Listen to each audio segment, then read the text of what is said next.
একটা কথা মাথায় রাখবেন, আপনাদের গ্রামে যদি কোনো মানুষ অন্যায় কাজকর্ম করে, আপনাদের এই গ্রামে যদি কোনো মানুষ অন্যায় কাজকর্ম করে আর গ্রামের মানুষ যদি ওই লোকটাকে অন্যায় কাজে বাধা না দেয়, সম্মানিত দিনী ভাই, আপনাদেরকে আমি অনুরোধ করে বলি, এক খেলে আমার দিকে তাকান, নইলে বাক্য বুঝতে পারবেন না।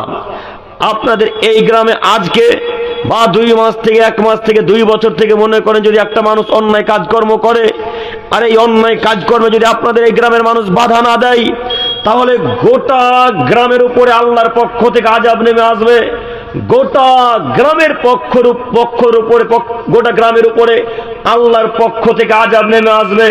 তখন সমস্ত কালিয়াচকের মানুষ, সমস্ত কামাতের মানুষ, সমস্ত এই রূপগঞ্জের মানুষ, সমস্ত এই আশেপাশে এলাকার যত মানুষ আছে পৃথিবীতে, সবাই মানুষ যদি কালিয়াচকের জন্য দোয়া করে, এই রূপগঞ্জের জন্য যদি দোয়া করে, পাড়া প্রতিবেশী কামাতের মানুষের জন্য যদি দোয়া করে, তো আল্লাহ এই দোয়া কবুল করবেন না। কেন দোয়া কবুল করবেন না? আপনি অন্যায় কাজে বাধা দেননি, এই কারণে। অন্যায় কাজ কত ভয়াবহ আমি আপনাকে কি দিয়ে বুঝাই? অন্যায় কাজকর্ম কত ভয়াবহ আমি আপনাকে কি দিয়ে বুঝাই?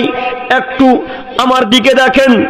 আপনাদের এই কামাত এই এলাকাতে যদি কোনো মানুষ মদ বিক্রয় করে বা গাঁজা বিক্রয় করে, এই মদ বিক্রেতাকে, এই গাঁজা বিক্রেতাকে যদি গ্রামের কোনো মানুষ বাধা না দেয়, গ্রামের কোনো মোড়ল, গ্রামের কোনো চেয়ারম্যান,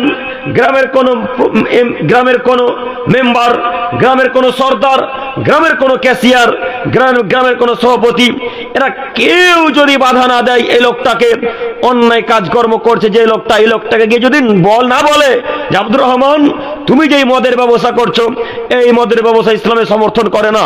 আব্দুর রহমান, তুমি যেই গাঁজার ব্যবসা করছো, এই গাঁজার ব্যবসা ইসলামে সমর্থন করে না। এইভাবে গ্রামের কোনো একটা মানুষ যদি ওই লোকটাকে বাধা না দেয়, আল্লাহ নবী বলছেন গ্রামের সমস্ত মানুষের উপরে আল্লাহর পক্ষ থেকে আযাব নেমে আসবে। যখন আযাব আসবে আল্লাহর পক্ষ থেকে, তখন কালিয়াচকের মানুষ, গোটা পৃথিবীর মানুষ দোয়া করবে 2 হাত তুলে আল্লাহর কাছে, কিন্তু এই দোয়া আল্লাহ তাআলা কবুল করবেন না। একথা মুহাম্মদ সাল্লাল্লাহু আলাইহি সাল্লাম বলেন। কই একদিনও বাধা দিতে পারলেন না, একবারও বলতে পারলেন না যে আব্দুর রহমান, গাঁজা বিক্রয় করা যায় না, আব্দুর রহমান হিরোইনের ব্যবসা করতে হয় না, আব্দুর রহমান মদের ব্যবসা করতে হয় না বেটা। একদিনও বললেন না কেন? বললেন না কেন? গ্রামের যারা দায়িত্বশীল তাদেরকে বলা উচিত, মসজিদের যারা দায়িত্বশীল তাদেরকে বলা উচিত, মাদ্রাসার যারা দায়িত্বশীল তাদেরকে বলা উচিত, যারা মেম্বারের দায়িত্বে আছে তাদেরকে বলা উচিত। একটা মানুষের কারণে গোটা গ্রামের মানুষের উপর আযাব আসবে, একথা মুহাম্মদ সাল্লাল্লাহু আলাইহি সাল্লাম বলেন। একটা মানুষের কারণে গোটা গ্রামের মানুষের উপর আযাব আসবে, একথা মুহাম্মদ সাল্লাল্লাহু আলাইহি সাল্লাম বলেন। প্রমাণ আমার কাছে আছে, প্রমাণ আমার কাছে আছে। এমন কোন মায়ের বেটা যদি প্রমাণ চাই, আব্দুল করিম সাহেব এখনই প্রমাণ লাগবে, আমি এখন মিসকাত এবং নাসাইর হাদিস খুলে দিতে প্রস্তুত আছি আপনাদের সামনে। কেউ বলেন না কেন? একজন বলেন হাদিস কোথায় আছে? হাদিস এখন দেখার জন্য প্রস্তুত আছে, আমি গ্রহণ করে আছি। আপনাকে বলতে চাইছি, আপনাদের গ্রামে অনেক অন্যায় কাজকর্ম চলে, একজন বাধা দিলেন না কেন? কেন বাধা দিলেন না? আপনি মনে করছেন হাজার দিক থেকে আমাদের মুসলমানদের উপর অত্যাচার আসছে, হাজার হাজার দিক থেকে আমাদের উপর অত্যাচার আসছে। এই অত্যাচার শুধু আমাদের কারণে আসছে না আমাদের পাপের কারণে আসছে? কথা বুঝাতে পারি না মনে হয়। কথা বুঝতে পারছেন কি? আমাদের পাপের কারণে আযাব আসছে। আল্লাহ নবী বলছেন, আমার উম্মত যখন 3টা কাজে লিপ্ত হবে তখন তাদের উপরে 3টা বিপদ নেমে আসবে। আমার উম্মতি যখন 3টা পাপে লিপ্ত হবে তখন তাদের উপরে 3টা বিপদ নেমে আসবে। এক, যখন কোনো মানুষ আমার উম্মত নেশার দ্রব্য খায় পান করবে, যখন তারা নাচ গানে মত্ত হবে, যখন তারা নারীদেরকে নিয়ে নাচে গানে মেতে উঠবে, তখন তাদের উপর 3টা বিপদ আসবে। এক, তাদের উপরে ভূমিকম্প আসবে, তারা ভূমিকম্পের মাধ্যমে ধ্বংস হয়ে যাবে। 2, আল্লাহর পক্ষ থেকে আযাব নেমে আসবে, নয়তো আল্লাহ তাআলা কোনো জাতির পক্ষ থেকে আযাব চাপিয়ে দিবে, হিন্দু, খ্রিস্টান, বৌদ্ধ, সাঁওতাল, যে কোনো জাতি হতে পারে। 3, পাপের কারণে মানুষ শুকর হয়ে যাবে বা বানরে পরিণত হবে।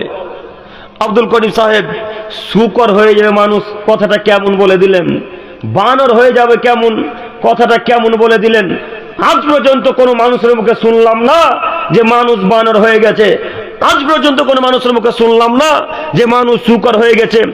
আপনি নতুন কথা বলতে এসেছেন, কি ব্যাপার হিসাব করে একটু কথা বলিয়েন। আপনি আমাদের গ্রামে এসেছেন, নইলে আপনাকে উঠতে দেবো না, স্টেজে রেখে দেবো। জি, হিসাব করে বাক্য বলতে এসেছি। দেখুন, আমি বলিনি, মুহাম্মদ সাল্লাল্লাহু আলাইহি সাল্লাম বলছেন আমার উম্মত হয়ে যাবে বানর, আমার উম্মত হয়ে যাবে শুকর, আমার উম্মত হয়ে যাবে বানর, আমার উম্মত হয়ে যাবে শুকর। আব্দুল করিম সাহেব, বুঝাতে পারবেন তো? বাক্য বলছেন, বুঝাতে পারবেন তো? জি, একটু আমার দিকে তাকান। আল্লাহ নবী বানরের সাথে তুলনা করলেন এই কারণে যে বানর এমন একটা প্রাণী যে মানুষের অনুকরণ করতে পারে।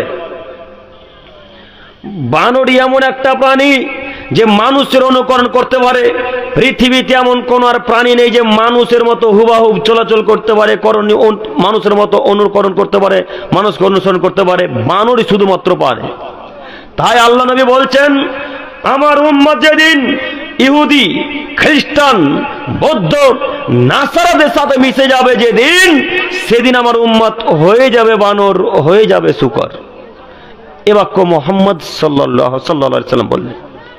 আব্দুল করিম ভাই, বানরের কথা বুঝলাম, শুকরটা কেন বললেন একটু বুঝিয়ে বলেন। জি, শুকরটা এই জন্য আল্লাহ নবী বলেছেন যে শুকরই এমন এক প্রাণী যে বিবেচনাহীন খায়, বিবেচনাহীন চলে। এমন কোন পৃথিবীতে প্রাণী নেই যে বিবেচনাহীন খায় না, এমন কোন পৃথিবীতে প্রাণী নেই যে বিবেচনাহীন খায়। প্রত্যেকটা প্রাণী বিবেচনা করে, চিন্তা ভাবনা করে খায়। গরুকে আপনি একটা উঁচু উঁচু জায়গায় ঘাস হয়ে আছে, যে ঘাসগুলো একটা মৃত প্রাণী মরার কারণে 1 বছর পর সেই জায়গাটা জোরালো হয়ে ওঠার পর ঘাসগুলো জোরালো হয়ে উঠেছে।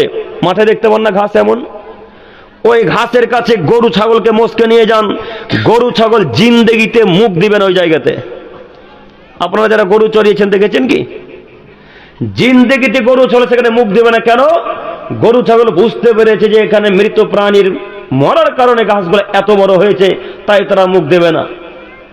কিন্তু শুকর এমন একটা প্রাণী যে বিবেচনাহীন খায়, বিবেচনাহীন চলে। ও মানুষের মল মূত্র সবকিছুই পান করে, সবকিছুই খায়। কথা বুঝতে পারেননি? তাই আল্লাহ নবী বলছেন, যেদিন আমার উম্মত বিবেচনাহীন চলবে, সেদিন আমার উম্মত হয়ে যাবে শুকর, হয়ে যাবে বানর। দেখেন আপনার চলাচল বিবেচনাহীন কিনা, দেখেন আপনার চলাচল বিবেচনাহীন কিনা।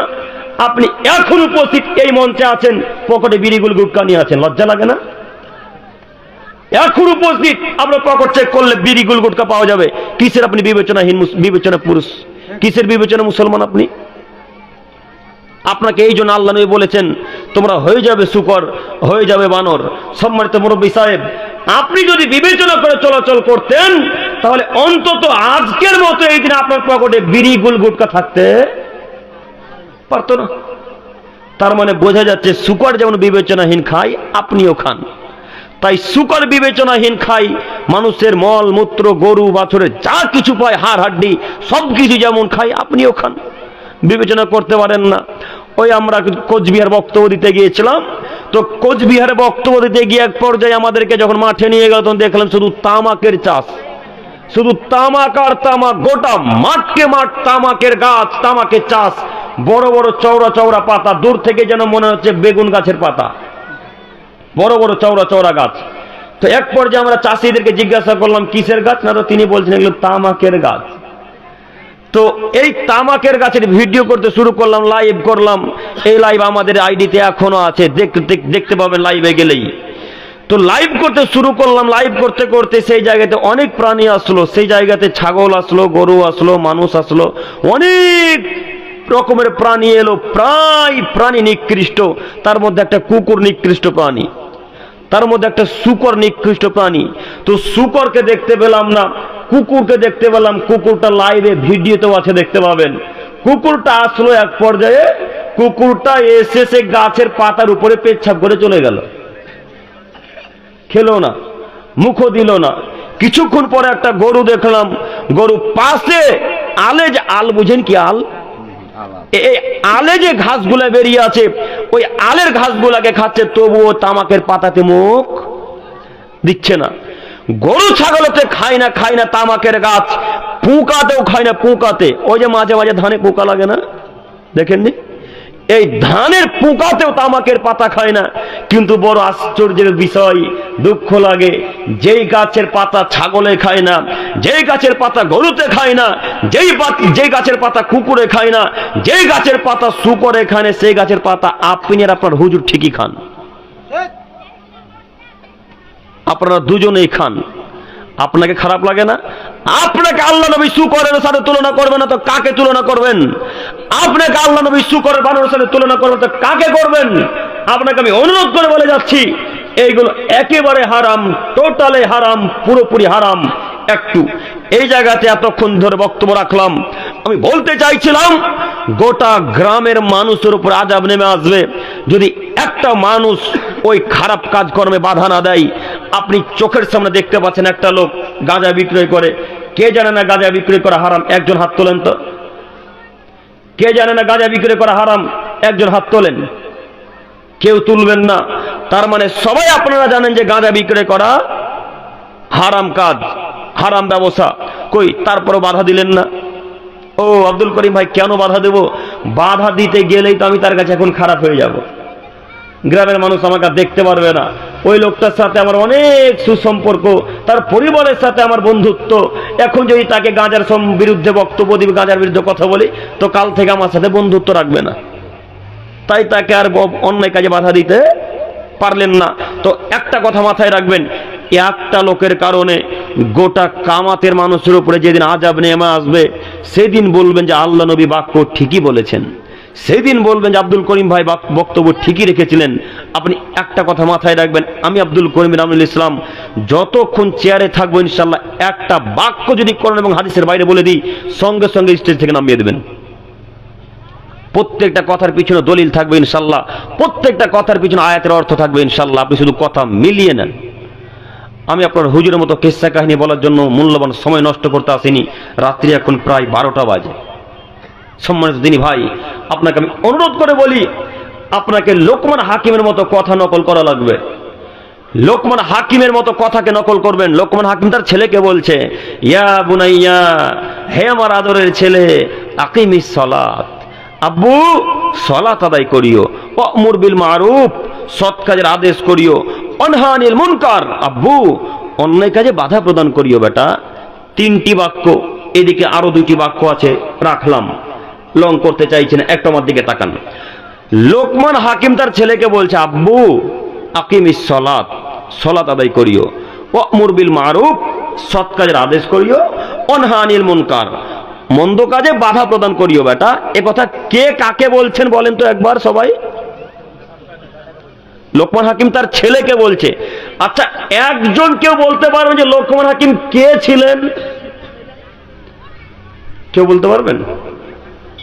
কেউ পারবেন না? জি, জাযাকাল্লাহু খাইরান। লোকমান হাকিম কোন নবী এবং রাসূল ছিলেন না। তিনি আমার আপনার মতো একজন সাধারণ মানুষ। তবে লোকমান হাকিম খুব জ্ঞানী মানুষ ছিলেন, অত্যন্ত জ্ঞানী মানুষ, পরহেজগার মানুষ।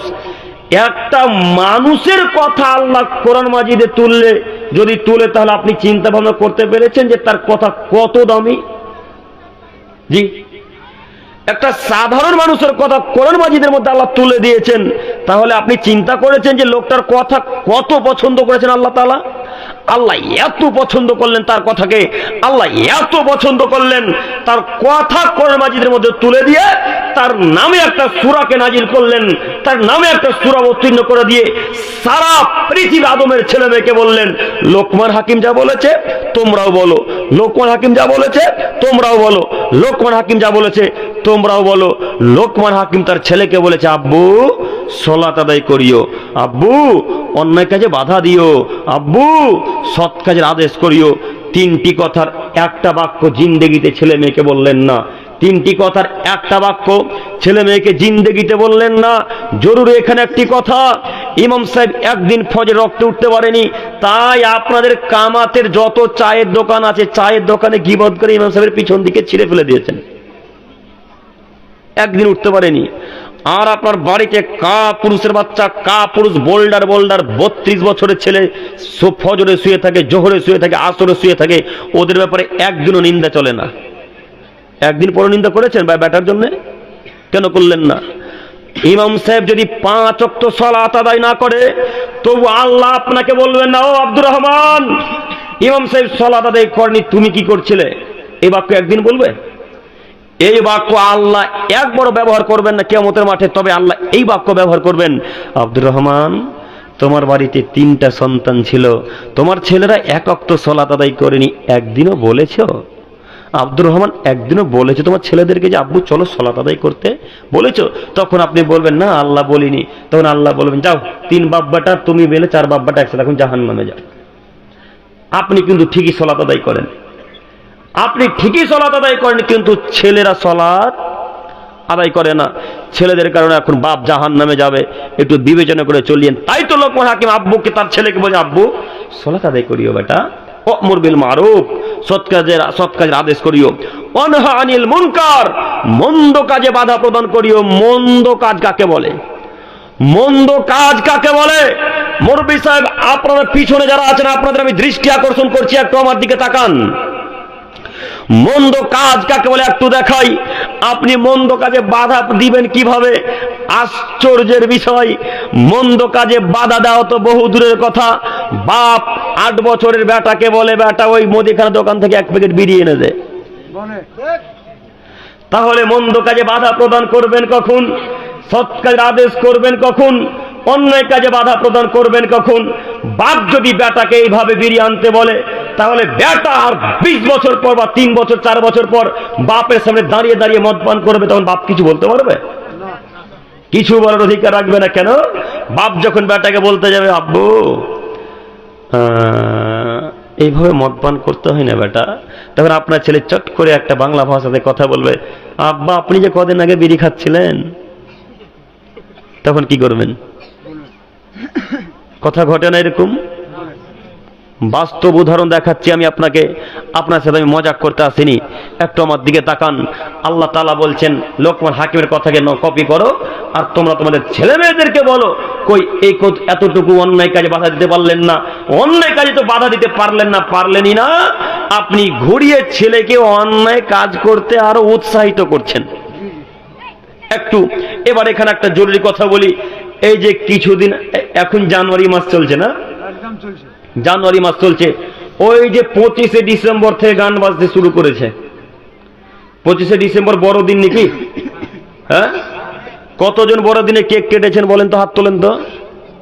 কেউ কেক কিনে আনেননি যদু এই কালিয়াচক বাজার থেকে? কেউ আনেননি? 25শে ডিসেম্বরে যারা কেক কাটে তারা খ্রিস্টানের বাচ্চা, খ্রিস্টান। 25শে ডিসেম্বর যারা কেক কিনে তারা খ্রিস্টান। তারা আপনাকে মানে না, তারা আপনাকে মূল্যায়ন করে না, তারা আপনাকে 5 পয়সা মূল্য দেয় না। আপনাকে তারা ঘৃণা করে, আপনাকে তারা ঘৃণা করে, আপনাকে তারা ঘৃণা করে। আর আপনি তাদের দিনকে মানার জন্য কালিয়াচক বাজার থেকে কেক কিনে নিয়ে আনলেন। মানে কি দেখাতে চাচ্ছেন আপনি? 1, 2, 31শে ডিসেম্বর রাত্রি থেকে যে বম বাজি ফুটা শুরু হয়েছে, আজ পর্যন্ত বম বাজি ফুটতেই আছে, ফুটতেই আছে, ফুটতেই আছে। ফুটে না মনে হয় কালিয়াচকে? কই অন্যায় কাজে বাধা দিতে পারলেন না? এখন পর্যন্ত আপনাদের পরিবারে গান বাজনা বাজে, এখন পর্যন্ত কামাতে গান বাজনা বাজে। ছেলেগুলো ডিজে বক্সকে পিছন দিকে একটা মায়ে একটা ট্রলি ভাড়া করে, একটা লরি ভাড়া করে, একটা ট্রাক্টর ভাড়া করে, পিছন দিকে বক্সকে ভাড়া করে 12-13টা চুল্লু মার্কা ছেলে, বাজিয়ে ছেলে, 3 নম্বর শ্রেণীর ছেলেগুলা গান বাজনা বাজাতে বাজাতে গ্রামের পাশ দিয়ে চলে যায়। গ্রামের সর্দার কি করে? গ্রামের মোড়ল কি করে? গ্রামের ক্যাশিয়ার কি করে? গ্রামের চেয়ারম্যানেরা কি করে? গ্রামের যারা দায়িত্বশীল মানুষ তারা কি করে? তারা বলতে পারলো না এই গ্রামে গান বাজাতে, এই গ্রামে গান বাজনা বাজানো হারাম, এই গ্রামে গান বাজনা বাজানো নিষেধ, এই গ্রামে গান বাজনা বাজানো যাবে না। বললেন না কেন? আপনাকে বলতে চাইছি মুরব্বী সাহেব, আপনার ছেলে ওটা আমার ছেলে নয়। যেই ছেলেটা 31শে ডিসেম্বর থেকে নিয়ে আজ 10 তারিখ পর্যন্ত যত গান বাজনা বাজিয়ে বেড়াচ্ছে, এখন পর্যন্ত যারা রাস্তাঘাটে বাজাচ্ছে গান বাজনা, এই জানুয়ারি মাসকে উপলক্ষ করে, নতুন বছরকে উপলক্ষ করে যারা গান বাজনা বাজাচ্ছে, এরা আপনারই ছেলে, এরা আপনারই মেয়ে, এরা আপনাদের এই কামাতের কোন এক পরিবারের, মুসলমান পরিবারের ছেলে মেয়ে। ওটা আমার ছেলে নয়, বাধা আপনাকে দিতে হবে, বাধা আমি দিব না, বাধা আপনাকে দেওয়া লাগবে, বাধা আপনাকে দেওয়া লাগবে। কেন ঠেকাতে পারলেন না? বলতে পারলেন না আব্বু জানুয়ারি মাসের প্রথম দিন হলো খ্রিস্টানদের প্রথম দিন, আব্বু জানুয়ারি মাসের প্রথম দিন হলো খ্রিস্টানদের প্রথম দিন, আর পহিলা বৈশাখের প্রথম দিন হলো হিন্দুদের প্রথম দিন। আব্বু অতএব তুমি খ্রিস্টানদের দিনকে হিন্দুদের দিনকে মূল্যায়ন করিও না বেটা, হিন্দুদের দিনকে খ্রিস্টানদের দিনকে মূল্যায়ন করিও না। আপনি কিভাবে আপনার ছেলেকে শাসন করলেন না? কেন ছেলেকে বাধা দিলেন না? আপনার চোখের সামনে একটা ছেলে ডিজে বক্স বাজাতে বাজাতে, গান বাজনা বাজাতে বাজাতে, ড্যান্স করতে করতে চোখের সামনে দিয়ে চলে যায়। আপনি বাপ, রাস্তাতে দাঁড়িয়ে আছেন, আপনি বাপ। আপনার মতো বাপ পৃথিবীর বুকে বেঁচে থাকার চাইতে পাশে যদি নদী থাকে নদীতে ডুবে মরে যাবেন, অনেক ভালো হবে। কেন ছেলেকে বাধা দিতে পারলেন না? কেন ছেলেকে বাধা দিলেন না? আপনার ছেলে গান বাজনা বাজাবে, আমি বাধা দেবো জঙ্গিপুর থেকে?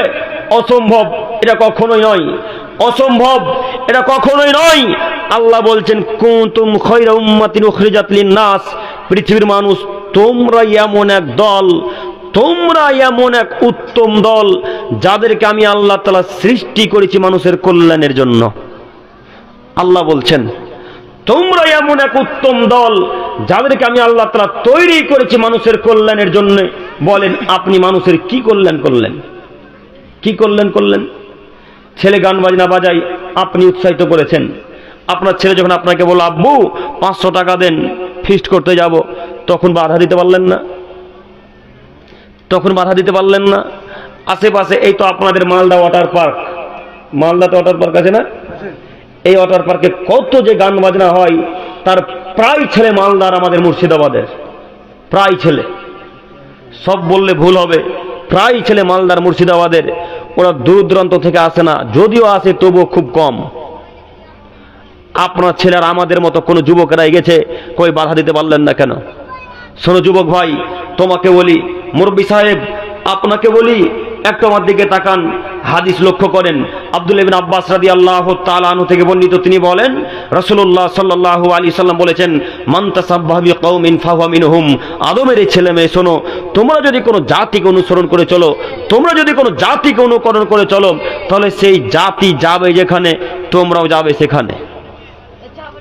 হাদিসের অর্থ বুঝতে পারলেন কি? এই ভাইরা তোমরা একটু চুপ করো,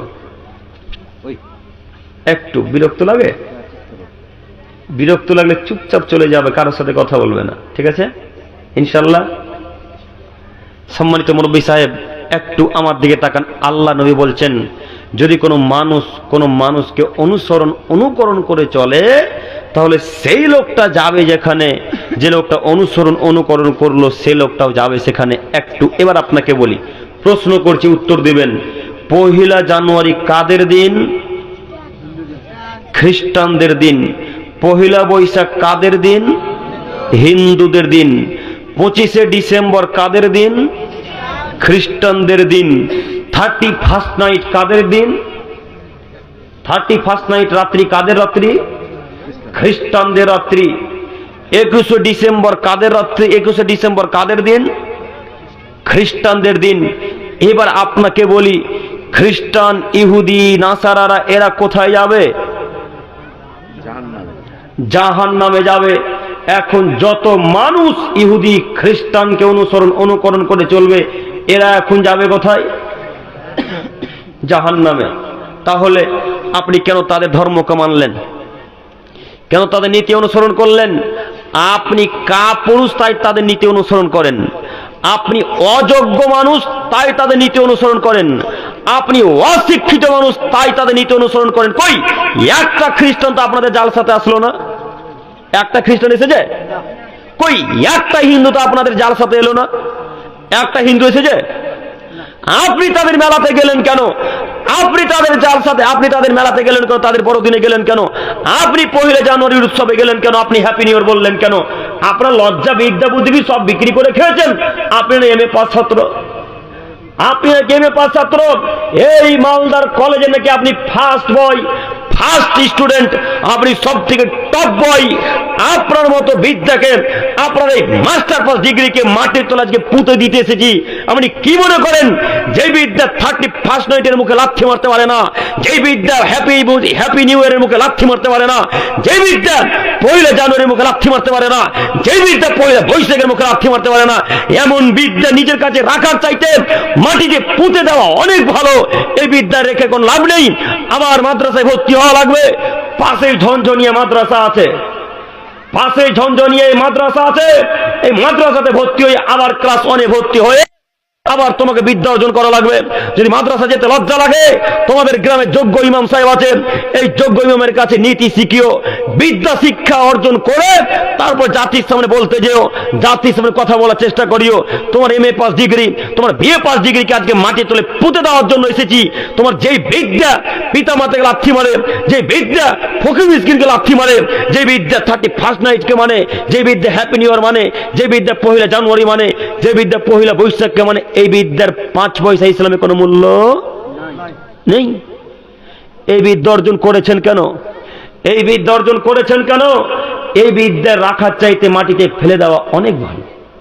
শোনো যুবক, তোমাকে বলছি, যেই কারণে তোমাকে মূর্খ বললাম, তোমাকে এই জন্য আমি অশিক্ষিত বলেছি, তুমি তাদের নীতিতে গেছো যুবক, কিন্তু ইহুদি খ্রিস্টান তোমাকে এতটুকু মূল্যায়ন করে না। আপনারা কি চেনেন ইহুদি খ্রিস্টান কারা? ওই যে ইহুদি খ্রিস্টান তারা যারা আপনারা আমার দিনী ভাইদের ফিলিস্তিনে হত্যা করছে, কচু কাটা করে কাটছে, তারা। চিনতে পেরেছেন ইহুদি খ্রিস্টান কারা? যারা ফিলিস্তিনের মুসলিমদেরকে কচু কাটা করে কাটছে, তারা হলো ইহুদি, তারা হলো খ্রিস্টান। আর আপনি তাদের ধর্মকে মানেন, তাদের নীতিকে মানেন, তাদের খুশিতে আপনি খুশি উদযাপন করেন। আপনার মতো পুরুষকে আমরা কাপুরুষ বলতে ঘৃণা করি, আপনার মতো পুরুষকে কাপুরুষ বলতেও ঘৃণা করি। আপনি কোন পর্যায়ের মানুষ আমি নিজে ভেবে পাই না। কেন আপনি 31 নাইট মারলেন? আরো একটি কথা, এই যে প্রায় ছেলে যারা, এরা প্রায় ছেলেরাই খ্রিস্টানদেরকে অনুসরণ করে, প্রায় ছেলে। আব্দুল করিম ভাই হিসাব করে কথা বলিয়েন, খ্রিস্টানকে আমরা মানি না। আব্দুল করিম ভাই হিসাব করে কথা বলিয়েন, আমরা খ্রিস্টানকে মানি না। দেখবেন খ্রিস্টানকে মানেন কিনা, দেখবেন। একটু আমার দিকে তাকান। এই ছেলেগুলোর মধ্যে প্রায় ছেলেরাই ওই মেসি আর নেইমারের খেলা দেখে, দেখে না? কথা মনে সবই ভুল বলছি আমি। দেখে এই ছেলেগুলা প্রায় যারা খ্রিস্টান এবং ইহুদি নাসারা যারা, তাদের খেলা দেখে, দেখে না? আচ্ছা যুবক ভাই, তুমি যে মেসির ভক্ত, তুমি যে নেইমারের ভক্ত, তুমি কি চেনো তারা কারা? আপনারা কেউ বলতে পারবেন মেসি আর নেইমার কোন জাতি? কেউ বলতে পারবেন একজন? মেসি আর নেইমার হলো ইহুদি, রোনাল্ডো হলো খ্রিস্টান। কিসের আপনারা ফ্যান ফলোয়ার বোঝেন? কিছুই বলতে পারেন না। এই নাকি আপনারা ফ্যান? আব্দুল করিম ভাই, আপনি কিভাবে জানলেন? আমি আপনাদেরকে বলার জন্য তাদের ইতিহাস পড়ি।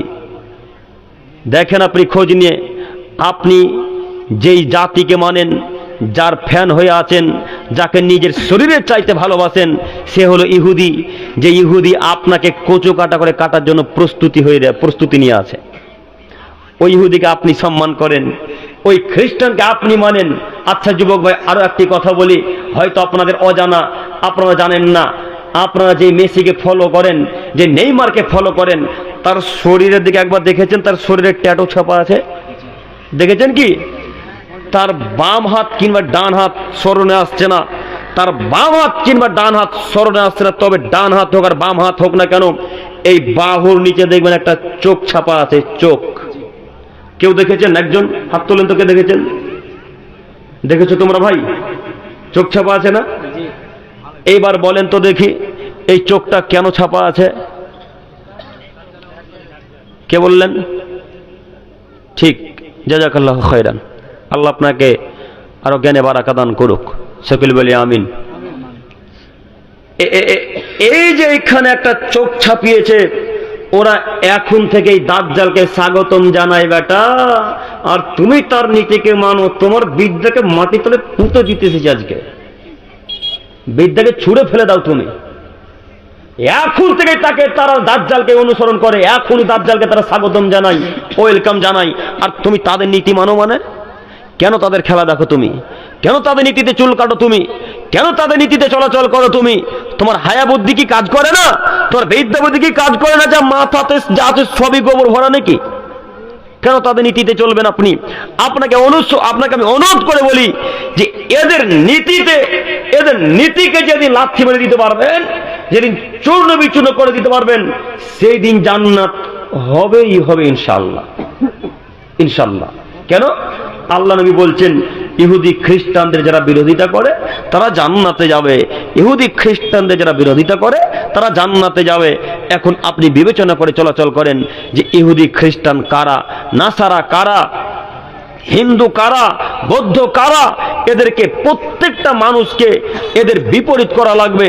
ওরা যদি দাড়ি কাটে আমাদেরকে দাড়ি ছাড়া লাগবে। ওরা যদি চুলের এক সাইডকে উড়িয়ে দেয় আর এক সাইডকে ছেড়ে দেয় তাহলে আমাদেরকে দুই সাইডে চুল রাখতে হবে। আপনার ছেলের টুপিটা খোলেন, দেখেন এক সাইডে চুল আছে আর একদিকে চুল নাই। হ্যাঁ, কথা ভুল হচ্ছে মনে হয়, কথা ভুল হচ্ছে গো। এক সাইডে চুল আছে আর এক সাইডে চুল নাই। এগুলো সব খ্রিস্টানদের নীতি, ইহুদিদের নীতি। বলেন আপনাকে আমি এখন কি দিয়ে বুঝাবো কোনটা ইহুদিদের নীতি, কোনটা খ্রিস্টানদের নীতি? আর আল্লাহ তাআলা বলছেন, আল্লাহ নবী বলছেন, তোমরা যখন অন্যায় কাজকর্ম দেখবে তখন অন্যায় কাজকর্মে বাধা দিও। আচ্ছা বলেন তো দেখি, মাথার এক সাইডে বাম দিকে যে চুল নাই আর এক দিকে চুল আছে, এটা কি অন্যায় কাজ নয়? এটা কি অন্যায় কাজ নয়?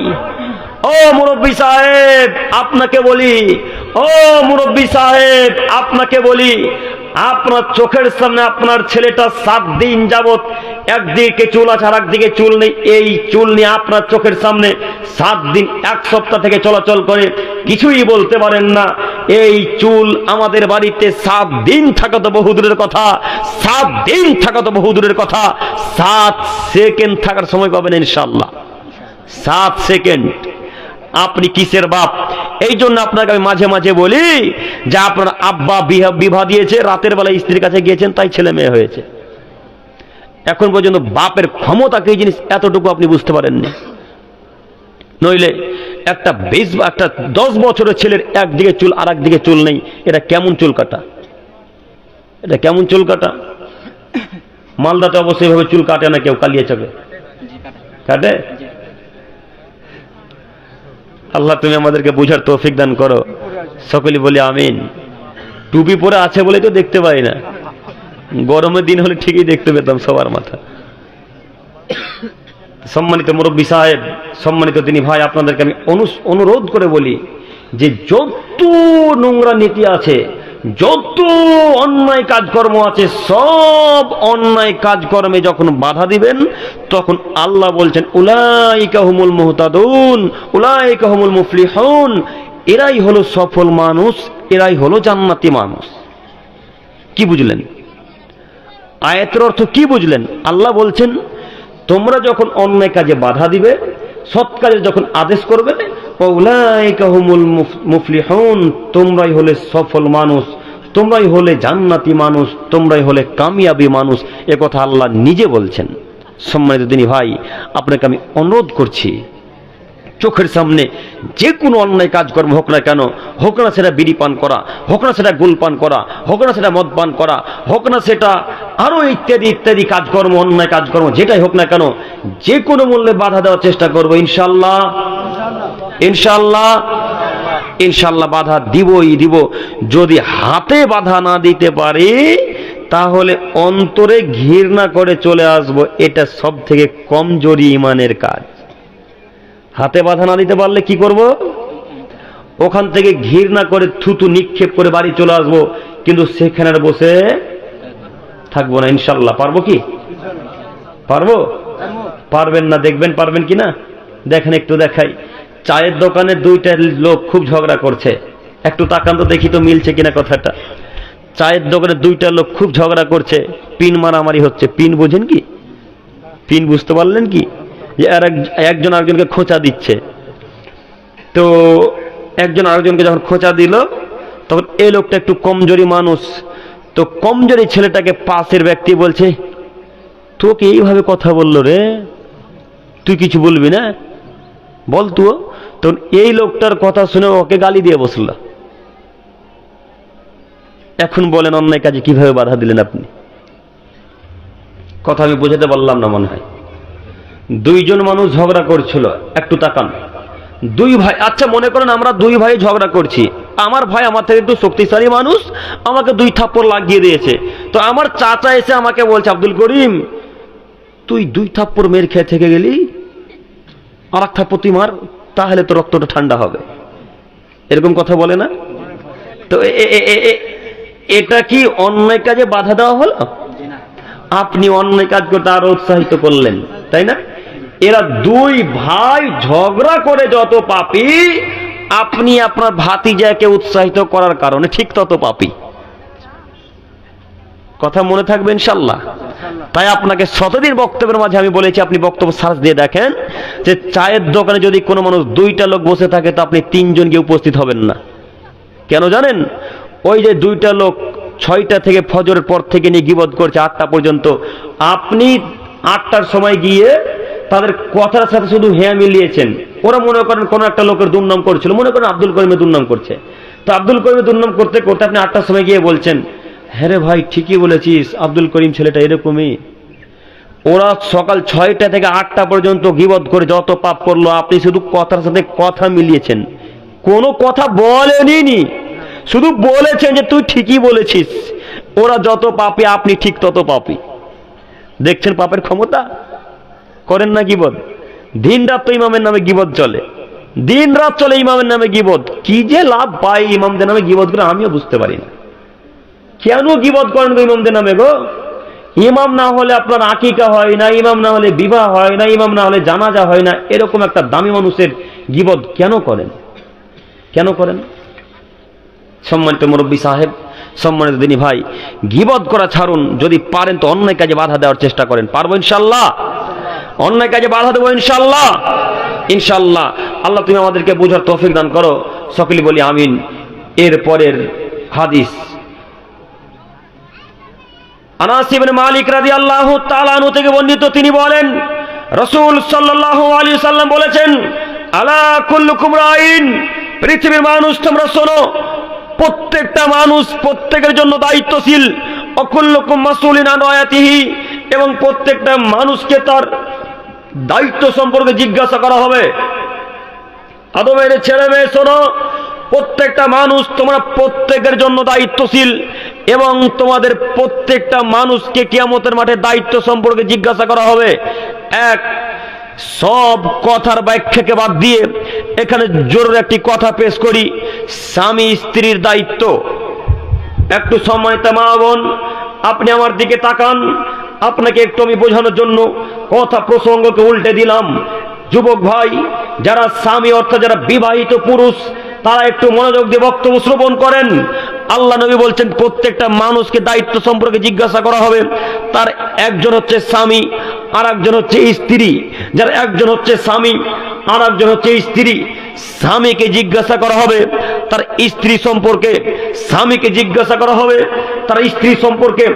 আল্লাহ তাআলা কিয়ামতের মাঠে আব্দুর রহমান, আব্দুল করিম, আব্দুল জব্বার, আব্দুল সাত্তার, এদের সব মানুষকে জিজ্ঞাসা করবে, ও আব্দুর রহমান, তোমার স্ত্রী এইভাবে চলাচল করেছে, তুমি কি করছিলে? কোনো দায়িত্ব পালন করেছিলে কি? ও আব্দুল করিম, তোমার স্ত্রী এইভাবে চলাচল করেছে, তুমি কি দায়িত্ব পালন করেছো? আব্দুল জব্বার, তোমার স্ত্রী এইভাবে চলাচল করেছে, তুমি কি দায়িত্ব পালন করেছো? তখন আব্দুর রহমান, আব্দুল করিম, আব্দুল জব্বার, আব্দুল সাত্তার, যত মানুষকে আল্লাহ জিজ্ঞাসা করবে, এই সমস্ত মানুষ আল্লাহকে বলবে, আল্লাহ জিনা আমরা এদেরকে বাধা দিনি, এদেরকে আমরা দায়িত্ব সম্পর্কে বোঝানোর চেষ্টা করিনি। তখন আব্দুল করিম, আব্দুল জব্বার, আব্দুল সাত্তারকে আল্লাহ বলবেন, যাও এখন স্বামী স্ত্রী একসাথে জাহান্নামে যাও। সম্মানিত দিনী ভাই, আপনাকে আমি কি দিয়ে বুঝাই? স্ত্রীর কারণে আপনি কেন জাহান্নামে যাবেন? স্ত্রীর কারণে আপনি কেন জাহান্নামে যাবেন? আপনি ঠিকই 5 ওয়াক্ত সালাত আদায় করেন, কিন্তু স্ত্রী 5 ওয়াক্ত সালাত আদায় করে না। এখন বলেন তো দেখি ঠিকানা কোথায়? ঠিকানা জাহান্নাম। তো আব্দুল করিম ভাই কি করব? এখন ওই স্ত্রীকে তালাক দিয়ে দিতে হবে। আব্দুল করিম ভাই, তালাক দিয়ে দিলে যদি পরে আরো স্ত্রী খারাপ হয়, যদি খারাপ হয় তো কিছু করার নেই।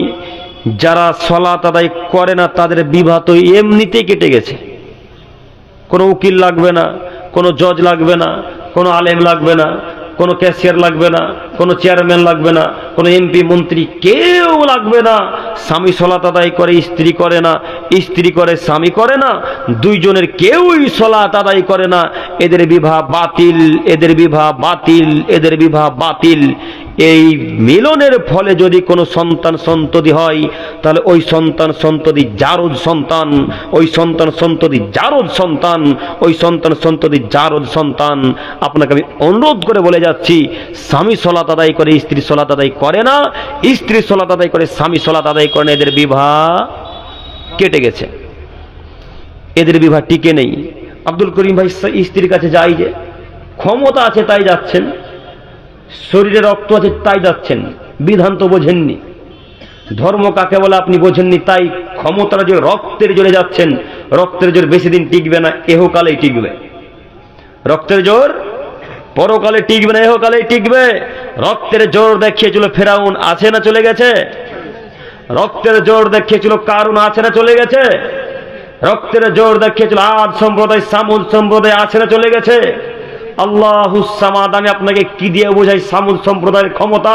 আমি আপনাকে কি দিয়ে বুঝাই সামুদ সম্প্রদায়ের ক্ষমতা? তাফসীর ইবনে কাসির এরা ব্যাখ্যা করছে সামুদ সম্প্রদায়ের ক্ষমতা, আদ সম্প্রদায়ের ক্ষমতা। আদ সম্প্রদায়, সামুদ সম্প্রদায় এইভাবে যদি পাহাড়ে পাহাড়ে যদি একটা গুতা মারতেন, একটা এইভাবে আঘাত করতেন, তাহলে পাহাড় পাথর চূর্ণ বিচূর্ণ হয়ে যেত। এত ক্ষমতা আদ সম্প্রদায়ের, এত ক্ষমতা সাদ সম্প্রদায়ের। আছে পৃথিবীতে না চলে গেছে? চলে গেছে। তো আপনিও ক্ষমতা দেখে রাতের বেলায় স্ত্রীর কাছে যাচ্ছেন, মরে দেখেন ফেরেশতা কিভাবে বাটাম ফাটায়, মরে দেখেন একবার ফেরেশতা কিভাবে পেটাবে, আপনাকে আমি বোঝাতে অক্ষম। আল্লাহ নবী বলছেন যে ফেরেশতাটা পিটাবে কবরে, ওই ফেরেশতাটা চোখেও দেখে না, কানেও শোনে না, ও কিছুই বুঝে না। চোখে দেখে না, কানে শোনে না। কেন? যদি চোখে দেখতে পেত তাহলে হয়তো একটু ময়া আসতো। এখন যদি আমি আপনাকে মারাই, আপনি হাজার শত্রু আমার, আপনি আমার পৃথিবীর সব থেকে বড় শত্রু, তবুও যদি আমি তাকে আপনাকে মারি, তবুও এতটুকু ময়া আসবে, আমি একটু দেখে মারবো। যখন আপনার ট্যাঙে মারতে যাবো তখন হাত বাড়াবেন, তো হাতটা বাড়িয়ে তখন মনে হয় যেন এই জায়গাতে না মারি, উল্টা দিকে মারি, এরকম মনে হয় না? একদিকে স্ত্রীকে মারতে গেছেন, স্ত্রীর উদাহরণ দিয়ে বলি, স্ত্রীর এক সাইডে মারতে গেছেন, তখন স্ত্রী ভেবে হাত পাতিয়ে দিয়েছেন, তখন ওই জায়গাতে না মেরে উল্টা দিকে মেরেছেন। কেন মেরেছেন? একটু ময়া করেছেন যে এই জায়গাতে মেরে দিলে হয়তো হাতটাও ভেঙে যাবে, পাটাও ভেঙে যাবে, দেখতে পাচ্ছেন, এই জন্য আপনার একটু ময়া আসছে। আচ্ছা আব্দুল করিম ভাই, চোখটা কানটা কেন দেয়নি আল্লাহ? কানে শুনতে পাবে না কেন? কানে শুনতে পাবেন এই জন্য লোকটাকে যখন পেটানো হবে, ওই মহিলা মানুষটাকে যখন কবরে পেটানো হবে, তখন বাপরে মারি করে চেঁচাবে, পূর্ব থেকে পশ্চিম, পশ্চিম থেকে পূর্ব, যত গরু ছাগল উট দুম্বা ভেড়া পশু প্রাণী কীট পতঙ্গ জড়বস্তু জড় পদার্থ যা কিছু আছে, এরা সবাই ওই কবরবাসীর চিৎকার শুনতে পাবে। এই পূর্ব থেকে পশ্চিম আমেরিকাতে যে লোক আছে, এই কামাতে যদি কোনো কবর আজাব হয়, আমেরিকার পশু প্রাণী শুনতে পাবে। আমেরিকার কোনো কবরে যদি আজাব হয়, এখানে যদি কোনো পশু প্রাণী থাকে, এই পশু প্রাণী আমেরিকার কবর আজাব শুনতে পাবে। এত জোরে চেঁচাবে তারা। তো এত জোরে যদি চেঁচাই, তো ফেরেশতা যদি শুনতে পেতেন, তাহলে তো তার অন্তরে এতটুকু ময়া আসতেন। তাই আল্লাহ চোখও দিলেন না, কানে ক্ষমতা দিলেন না, কানের শ্রবণ শক্তি দিলেন না। আল্লাহ নবী বলছেন ওই ফেরেশতার কাছে যে হাতুড়িটা থাকবে, সেই হাতুড়িটাকে আরবিতে মিত্রাক বলা হয়। মিত্রাক মানে ছোট হাতুর। একটু আমার দিকে তাকান। মিত্রাক মানে ছোট হাতুর। আর হামবোর্ড বোঝেন না, কি বলেন? হাম্বার। ওই যে পাথর ভাঙে না, পাথর ভাঙে রাস্তা কাজের সময় দেখতে পাবেন, ওটা হাম্বার বা হামবোর্ড বলে। আর মিত্রাক বলা হয় কাঠুরেদের কাছে, দেখবেন যারা কাঠ মিস্ত্রি, যারা কাঠের চেয়ার খাট তৈরি করে, যারা, তাদের কাছে ছোট হাতুর থাকে। আল্লাহ নবী বলছেন যে ফেরেশতাটা এই কবরবাসীকে পিটাবে, ওর কাছে থাকবে মিত্রাক অর্থাৎ ছোট হাতুর। আল্লাহ নবী বলছেন এই মিত্রাক হাতুরটাকে যদি তুর পাহাড়ে, ওহুদ পাহাড়ে, মাউন্ট এভারেস্ট পাহাড়ে, আব্দুল করিম ভাই মাউন্ট এভারেস্ট পাহাড় কি আল্লাহ রাসূল তুলনা করেছেন? জি না, মাউন্ট এভারেস্ট পাহাড়ের কথা আল্লাহ নবী বলেননি। তবে আল্লাহ নবী বলছেন ওহুদ পাহাড়, তুর পাহাড়। তো ওহুদ পাহাড়, তুর পাহাড়ের চাইতে বড় পাহাড়ের নাম কি?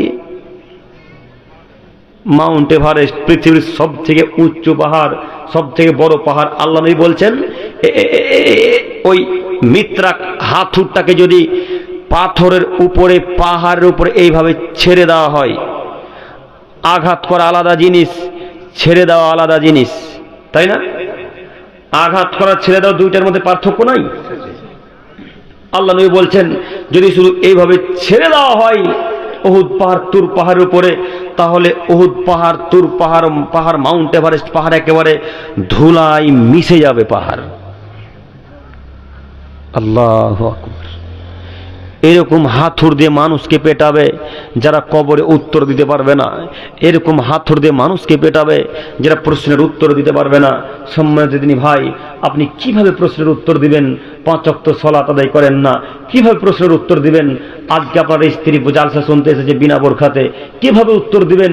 আপনার স্ত্রী সকালবেলা সবজি কিনতে যায়, পেটের কাপড়কে ফেলে দিয়ে, মাথার ওড়নাকে ফেলে দিয়ে, আপনার স্ত্রী বাইরে থালা বাসন মাজে, আপনার স্ত্রী বাইরে গোসল করে, আপনার স্ত্রী বাইরে টিউবওয়েলে থালা বাসন মাজে, আপনার স্ত্রী উলঙ্গ হয়ে গোসল করে, কিভাবে প্রশ্নের উত্তর দিবেন? কিভাবে উত্তর দিবেন? এতটুকু চিন্তা ভাবনা একবার মাথাতে কাজ করে না? একবারও ভাবলেন না যে প্রশ্নের উত্তর না দিতে পারলে এইভাবে পেটানো হবে? আল্লাহ নবী বলছেন হাতুড় দিয়ে যখন ওই লোকটাকে পেটানো হবে তখন তার লাশ একেবারে মাটির সাথে মিশে যাবে। আব্দুল করিম ভাই, মিশে গেলে তো আমরা মারা যাব, আর কিসের শাস্তি? জিনা, তখন আর মৃত্যু নেই। আল্লাহ নবী বলছেন মারার সাথে সাথে তোমার লাশ মাটির সাথে মিশে যাবে। মাটির সাথে মিশতে না মিশতেই আল্লাহ আবার আপনাকে জীবিত করবেন, আবার ফেরেশতা পিটাবেন, আবার মাটির সাথে মিশিয়ে দিবেন, আবার জীবিত করবেন, আবার ফেরেশতা পিটাবেন, মাটির সাথে মিশে যাবেন, আবার আল্লাহ জীবিত করবেন ইলা ইয়াউমিল কিয়ামা। এইভাবে কিয়ামত পর্যন্ত শাস্তি আমাকে আপনাকে কবরে এইভাবে দিতে থাকা হবে। বলেন মুরব্বী সাহেব, বলুন যুবক ভাইয়েরা আমার, কবরের শাস্তি কত কঠিন, কত জটিল, কত জোরে ফেরেশতা পিটাবে। এরপরে যদি আমি আপনাকে বোঝাতে না পারি কবরের শাস্তি কত কঠিন, তাহলে আমি অক্ষম। সম্মানিত দিনী ভাই, তবে আপনাকে আমি একটা কথা বলতে চাইছি যে আপনি বিশ্বাস করুন, স্ত্রী এইভাবে রাস্তাঘাটে চলাচল করে পরকালে জান্নাত হবে না। আপনি বিশ্বাস করুন, ছেলে মেয়ে সালাত আদায় না করে আপনি তাহাজ্জুদে জান্নাতের আশা করিয়েন না। আপনি বিশ্বাস করুন, প্যান্ট টাকর নিচে পড়ে জান্নাত কিনার আশা করিয়েন না। আপনি বিশ্বাস করুন, মাকে কষ্ট দিয়ে জান্নাত কিনার আশা করিয়েন না। আপনি বিশ্বাস করুন, অন্যায় কাজে বাধা না দিয়ে জান্নাত কিনার আশা করিয়েন না। আপনি বিশ্বাস করুন, সৎ কাজের আদেশ না করে জান্নাত কিনার আশা করিয়েন না। আপনাকে আমি অনুরোধ করে বলে যাচ্ছি, জান্নাত যদি নিতে হয় স্ত্রীকে, ছেলে মেয়েকে, বউ বাচ্চাকে কন্ট্রোলে রেখে জান্নাত হবে ইনশাল্লাহ, ইনশাল্লাহ। এরপরেও যদি আপনারা বুঝতে না পারেন, তাহলে আমি আর কি বাক্য দিয়ে, কোন কথা দিয়ে বুঝাবো? আমার কাছে কোনো বাক্য নেই। যদি আপনাদের কাছে থাকে তো আমাকে একটু বুঝাবেন, একটু পরামর্শ দিবেন। সম্মানিত দিনী ভাই, আপনাকে আমি অনুরোধ করি যে আল্লাহর বিধানকে গ্রহণ করেন, অন্যায় কাজে বাধা দেওয়ার চেষ্টা করেন। অন্যায় কাজে যেদিন বাধা দিবেন সেদিন আপনি বুঝতে পারবেন যে আপনি একটু সফলতা লাভ করেছেন। আপনাকে আমি একটা বাস্তব উদাহরণ দেখাই। যদি এখন আপনি অন্যায় কাজে বাধা দিতে যান, তাহলে আপনাকে কেউ মেনে নিবে না, কেউ তো মানবে না, আপনার মা বাপ নিজে মানবে না। বাধা দিয়ে দেখেন, অন্যায় কাজ বাধা দিয়ে দেখেন, গ্রামের মানুষ তো মানবে না, আপনার নিজের পিতা মাতা আপনাকে প্রথমত মানবে না, আপনাকে ছুঁড়ে ফেলে দিবে। দাওয়াতের ফিল্ড যে কত কঠিন আমি আপনাকে কি দিয়ে বুঝাই? যারা দাওয়াতি ফিল্ডে আছে তারাই বুঝে দাওয়াতি কাজকর্ম কত কঠিন। আপনারা মনে করছেন যে আব্দুল করিম ভাই আসছে মুর্শিদাবাদ থেকে, জঙ্গিপুর থেকে, এসে 10-20 হাজার টাকা নিয়ে চলে যাচ্ছে, শুধু এতটুকুই দেখছেন। 1.5 ঘন্টা বক্তব্য রাখা, 5-7 ঘন্টা সফর করে আসেন, এটা দেখেন না। হ্যাঁ, কথা বুঝেননি সাহেব? আপনার কথা বুঝতে পারেননি? আপনাদের প্রায় লোকের কথা, বক্তারা আসছে 1.5 ঘন্টা বক্তব্য রেখে 10-18 হাজার 22 হাজার টাকা নিয়ে চলে যাচ্ছে, আর সকাল 6টার সময় বেরিয়ে জার্নি করে করে করে করে করে করে কোথা থেকে কোথায় বক্তব্য দিতে আসছে, এটা মাথাতে কাজ করেন আপনাদের। আপনি একদিন কাজে থেকে বাইরে থেকে বাড়ি আসছেন, তো তারপরের দিন আর 3 দিন ঘুম থেকে উঠেনি না, বিছানাতে শুয়ে থাকছেন। আর আমাদের প্রতিদিন এইভাবে জার্নি, কখন আপনাদের মালদা, কখন উত্তর দিনাজপুর, কখন দক্ষিণ দিনাজপুর, কখন কলকাতা, কখন নদিয়া, কখন উত্তরপ্রদেশ, এইভাবে চলাচল করতে হয়। তাহলে আপনি কেন আমাদের বিরোধিতা করেন? সম্মানিত মুরব্বী সাহেব, যাই হোক, আপনি বিরোধিতা করেন, আপনাকে আমি বাধা দিতে আসিনি। আপনাকে আমি একটা কথা বলতে চাইছি, অন্যায় কাজে বাধা দেওয়ার চেষ্টা করেন। অন্যায় কাজ আপনাকে আমি বোঝাতে পারলাম না অন্যায় কাজ কি। আপনি এতটুকু মাথায় রাখবেন, অন্যায় কাজ আপনার মস্তিষ্কে যেটা লাগে সেটাই হলো অন্যায় কাজ। অনেক তো অন্যায় কাজ আছে, কতটার উদাহরণ দেব, অনেক অন্যায় কাজ আছে, কতটার আপনাকে উদাহরণ পেশ করি। তবে আপনাকে বলি, আপনার সাধারণ জ্ঞানে যেটা অন্যায় লাগে সেই কাজে বাধা দেওয়ার চেষ্টা করেন, জান্নাত হবে ইনশাল্লাহ। সম্মানিত মা ও বোন, একটু আপনি আমার দিকে লক্ষ্য করেন, দায়িত্ব একটু আমার দিকে লক্ষ্য করেন। দায়িত্ব, আপনার স্বামী যে কত দামি মানুষ তা আমি আপনাকে বোঝাতে অক্ষম। আপনার স্বামী যে আপনার কাছে কত দামি তা আমি আপনাকে বোঝাতে অক্ষম। একটু মুহাম্মদ সাল্লাল্লাহু আলাইহি সাল্লাম বলছেন, আমি যদি কোনো মানুষকে সিজদা করতে বলতাম, এ ভাইয়ের একটু দেখেন, বিবাহ করেছেন আপনারা, বিয়ে হয়েছে আপনাদের না? একটু আমার দিকে দেখেন, আল্লাহ নবী আপনার স্ত্রীকে বলছে, আদমের ছেলে মেয়ে শোনো, আমি যদি কোনো মানুষকে সিজদা করার অনুমতি দিতাম, যেহেতু ইসলামে আল্লাহ ব্যতীত অন্য কারোর সামনে সিজদা করা জায়েজ নয়, তাই আমি কাউকে অনুমতি দিইনি। যদি আল্লাহর কাছ থেকে অনুমতি পেতাম, তাহলে আমি সর্বপ্রথম অনুমতি দিতাম মহিলাদেরকে, গোটা পৃথিবীর নারীদেরকে বলতাম, মহিলাগণ তোমরা তোমাদের স্বামীর পায়ের কাছে সিজদা করো।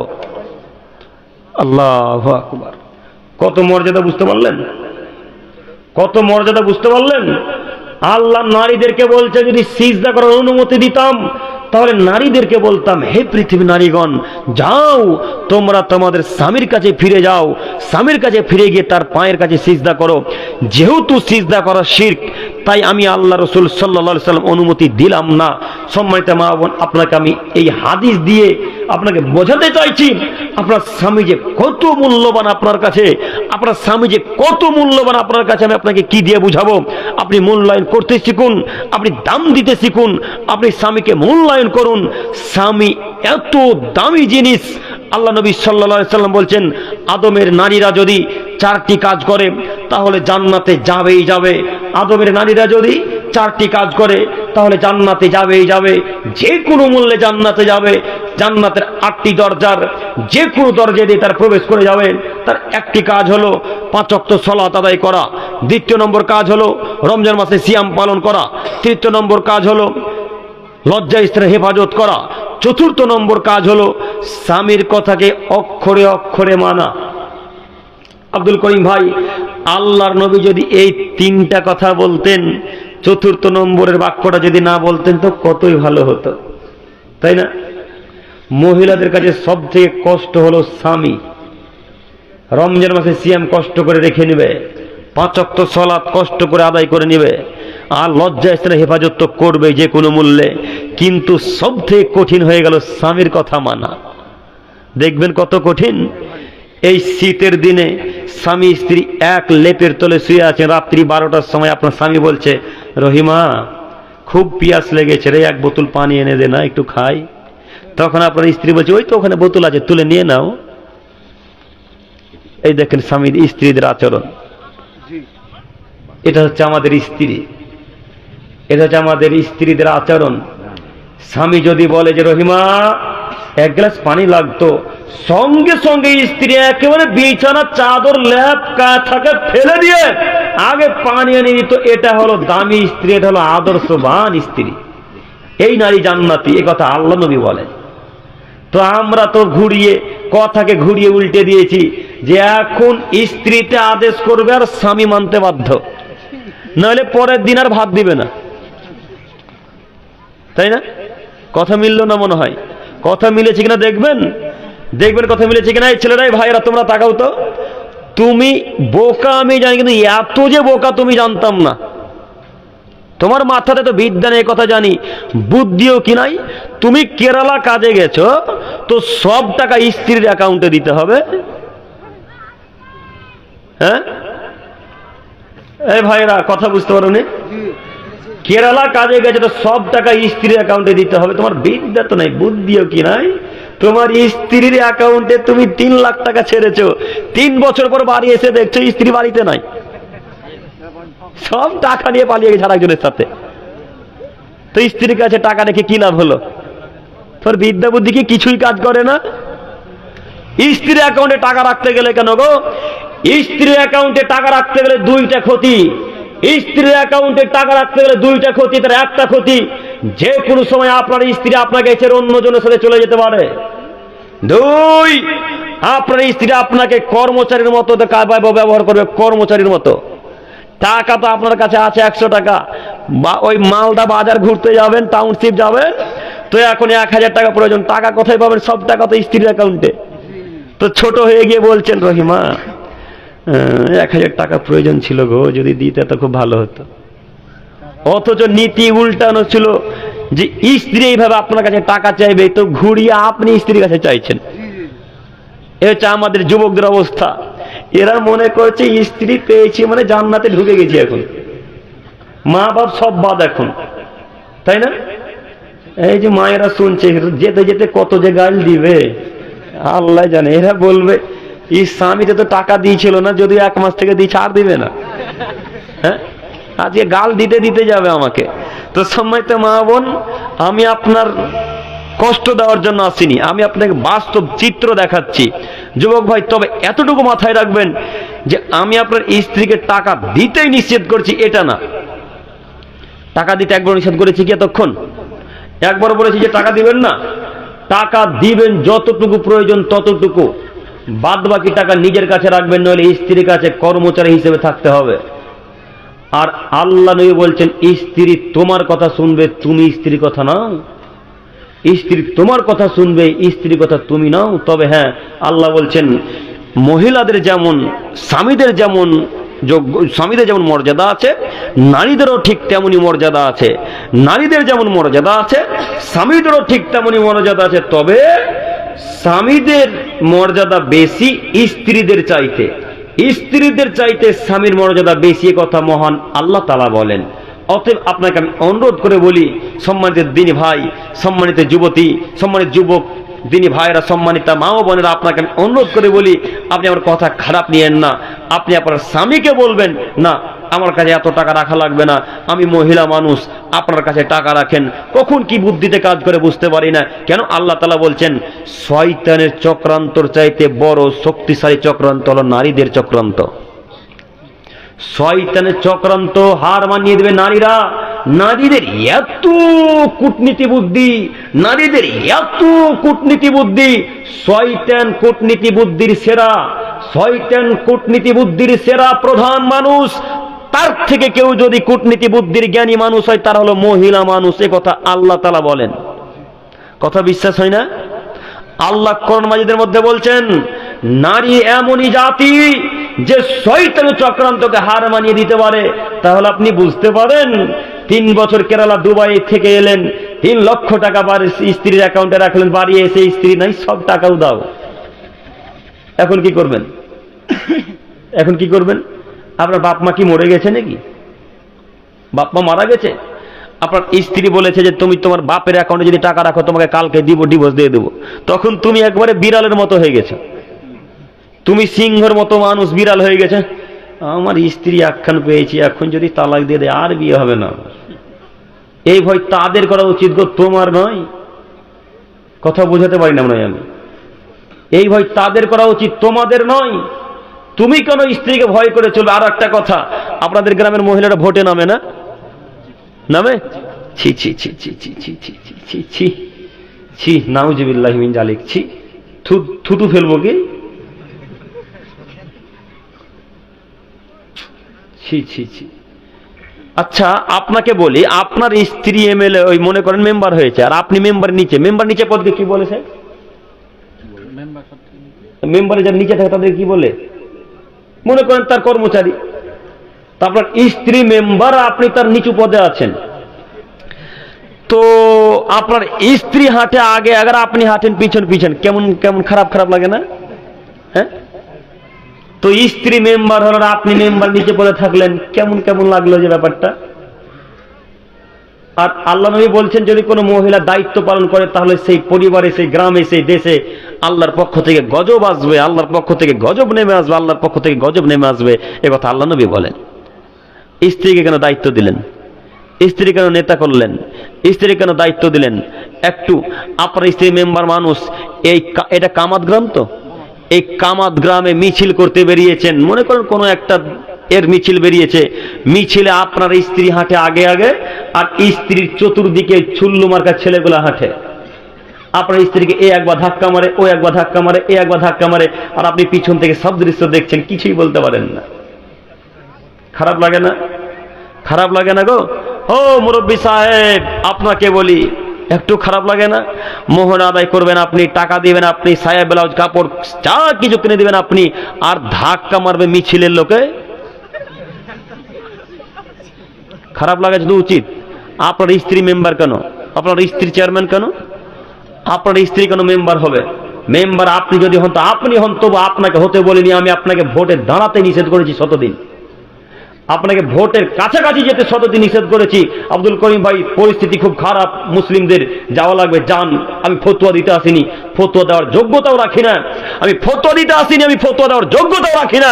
তবে আপনাকে আমি অনুরোধ করে বলি, যেদিন আপনার স্ত্রী মাঠে নামবে সেদিন জাহান্নাম সুনিশ্চিত হয়ে গেছে, সেদিন জাহান্নাম সুনিশ্চিত হয়ে গেছে, সেদিন জাহান্নাম সুনিশ্চিত হয়ে গেছে।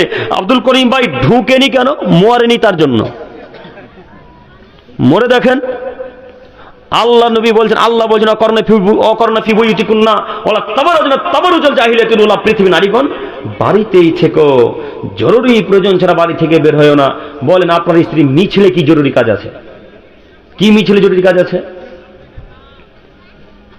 সম্মানিত তিনি ভাই, সম্মানিত মা বোন, আপনাকে আমি অনুরোধ করে বলি, যা হয়েছে মিটে গেছে। আজকে সকালে, কাল সকালে ওই পঞ্চায়েত অফিসে গিয়ে একটা স্ট্যাম্প পেপারে লিখে চলে আসবো যে আমি আজকে রিজাইন দিলাম, আজকে থেকে মেম্বারের পদ ত্যাগ করলাম। পারবো ইনশাল্লাহ? পারবো ইনশাল্লাহ? পারবো না আব্দুল করিম ভাই, কি করে পারি? প্রতি মাসে তো 1 লক্ষ টাকা করে আসছে, কি করে টাকাটা ছাড়ি আব্দুল করিম ভাই? হচ্ছে না। জি, ছাড়িয়েন না, প্রস্তুত গ্রহণ করিয়েন জাহান্নামে যাওয়ার জন্য। আব্দুল করিম ভাই, প্রমাণ আছে জাহান্নামে যেতে হবে? জি, অনেক প্রমাণ দেখবেন আপনি। আল্লাহ নবী সাল্লাল্লাহু আলাইহি ওয়াসাল্লাম বলছেন, আমাকে যখন জিবরাইল জান্নাতের দিকে, জাহান্নামের দিকে দেখতে বললেন, আমি জিবরাইলের কথা শুনে জাহান্নামের দিকে দেখলাম। যখন জিবরাইল বললেন, আল্লাহ নবী জাহান্নামের দিকে দেখেন তো একবার, আমি দেখলাম আত্তারাতু ফিন নারী ফারাইতু আকসারা আহলি আল ফুকারা। আমি যখন জাহান্নামের দিকে তাকালাম, তখন জাহান্নামের অধিকাংশ অধিবাসী শুধু নারী আর নারী, শুধু নারী আর নারী, শুধু নারী আর নারী, অধিকাংশই মানুষ, মহিলা মানুষ। আল্লাহ নবী, মহিলারা কেন এত জাহান্নামী? আল্লাহ নবী, মহিলারা কেন এত জাহান্নামী? আল্লাহ নবী, মহিলারা কেন এত জাহান্নামী? আল্লাহ নবী বললেন, মহিলাদের জাহান্নামে যাওয়ার 3টি সবথেকে বড় বড় কারণ। 1, স্বামীর কথা অমান্য করে চলা। 2, স্বামীর শুকরিয়া আদায় না করা। 3, বেপরদা হয়ে চলাচল করা। মনে থাকবে 3টা কথা ইনশাআল্লাহ। মহিলাদের জাহান্নামে যাওয়ার সবথেকে বড় 3টি কারণ কি কি বললাম? 1, স্বামীর কথা মানা। 2, বক্তব্য শোনেন না ভালো করে, জি, স্বামীর শুকরিয়া আদায় না করা। 3, পর্দা করে চলাচল করা। বক্তব্য কি আমার দেওয়াই হচ্ছে না, শুনছেন? তো এবার আপনাকে আমি বলতে চাইছি যে আপনার স্ত্রী যে এইভাবে 3টি কাজে লিপ্ত হয়ে আছে, আপনার স্ত্রী, এখন আপনার স্ত্রী কোথায় যাবে বলেন? আল্লাহর কাছে দোয়া করে আল্লাহ আপনার স্ত্রীকে জান্নাতুল ফেরদাউস দান করুক। সকলে বলি আমিন। কোনো মানুষের জন্য জাহান্নাম কামনা করতে হয় না, করিও না কোনোদিন। তবু আল্লাহ রাসূলের বাক্যের বিবরণ দিয়ে বোঝাতে চাইছি যে এই সমস্ত নারী জাহান্নামে যাবে যারা স্বামীর শুকরিয়া আদায় করে না। সম্মানিত মা বোন, আপনাকে আমি বোঝাতে চাইছিলাম স্বামীর মূল্য, স্বামীর মর্যাদা। আপনাকে আমি একটু বলি, স্বামীর কথা অক্ষরে অক্ষরে মানুন, স্বামীর শুকরিয়া আদায় করুন। স্বামী যদি 200 টাকা দামের একটা শাল কিনে এনে দেয় তবু আলহামদুলিল্লাহ, 2000 টাকা দামের যদি শাল কিনে এনে দেয় তবু আলহামদুলিল্লাহ। তবে মহিলারা সব থেকে বেশি জাহান্নামে যায় একটা বড় কারণ, স্বামীর শুকরিয়া আদায় না করার কারণে। বুখারী মুসলিম, আল্লাহ নবী সাল্লাল্লাহু আলাইহি ওয়াসাল্লাম বলছেন যে মহিলারা সব থেকে বেশি জাহান্নামে যাবে তার শুকরিয়া আদায় না করার কারণে। তো সাহাবায়ে কেরামগণ বুঝতে পারলেন না আল্লাহ নবী কেমন শুকরিয়া, কিভাবে স্বামীর শুকরিয়া আদায় করবে একটু বুঝে বলেন না, কিভাবে শুকরিয়া আদায় করবে একটু বুঝে বলেন না। তখন আল্লাহ নবী সাল্লাল্লাহু আলাইহি ওয়াসাল্লাম বলেন, শোনো, তুমি তোমার স্ত্রীর সাথে 20 বছর যদি ভালো আচরণ করো, একটু দেখেন, তুমি তোমার স্ত্রীর সাথে যদি 20 বছর ভালো আচরণ করো, 20 বছরে একটা দিন যদি খারাপ আচরণ করো, তাহলে বাদ বাকি সব দিনগুলোকে পানিতে ফেলে দিয়ে বলবে তোমার কাছে কোনোদিনই সুখ পেলাম না। এ কথা বলে না? এই জন্য মহিলারা বেশি জাহান নামে যাবে, কথা মুহাম্মদ সাল্লাল্লাহু আলাইহি সাল্লাম বলেছেন। অতএব সম্মানিত দিনী ভাই, অন্যায় কাজ এটা আপনার স্ত্রীকে বোঝাতে হবে, অন্যায় কাজ আপনার ছেলে মেয়েকে বোঝাতে হবে, অন্যায় কাজ আপনার আব্বু আম্মুকে বোঝাতে হবে, অন্যায় কাজ গ্রামের মানুষকে বোঝাতে হবে। আল্লাহ যেন আমাদেরকে বোঝার তৌফিক দান করে। সকলে বলি আমিন।